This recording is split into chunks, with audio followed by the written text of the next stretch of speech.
Hello everyone, welcome back to our YouTube channel. In the previous video, we were discussing about rusting of iron. So now some of the topic is left in that. So this process of depositing a layer of zinc on iron is called galvanization. The iron pipes we use in our homes to carry water are galvanized to prevent rusting. So what do you mean by galvanization? The process of depositing a layer of zinc on iron is known as galvanization. So you know that ships are made of iron and a part of them remains underwater. On the part of above water also water drops keep clinging to the ship's outer surface.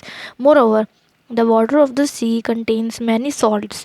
The salt water makes the process of rust formation faster. Therefore, ships suffer a lot of damage from rusting in spite of being. So here they are telling that the ships in the water are also made up of iron, and some of its part is underwater, and on the other hand the above part drops keep clinging to the ship's outer surface. So moreover, the water of the sea contains salt, and the salt water makes process of rust formation faster. So therefore, if the ship suffers a lot of damage from rusting in spite of being painted, so much so that a fraction of ship's iron has to be replaced every year.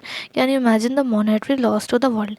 So in the blue box, it's written here that stainless steel is made by mixing iron with carbon and metals like chromium, nickel, and manganese.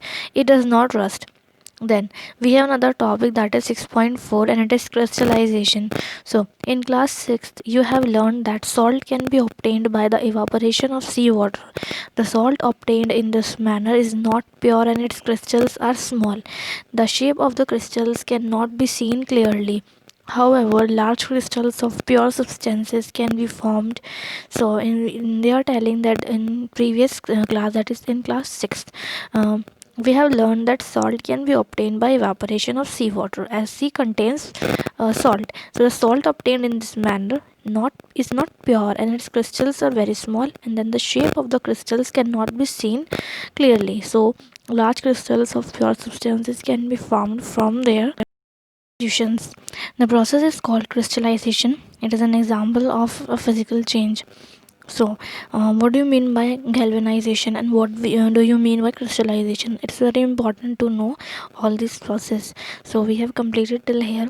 So, we will discuss the next topic, that is the given just below crystallization activity 6.9.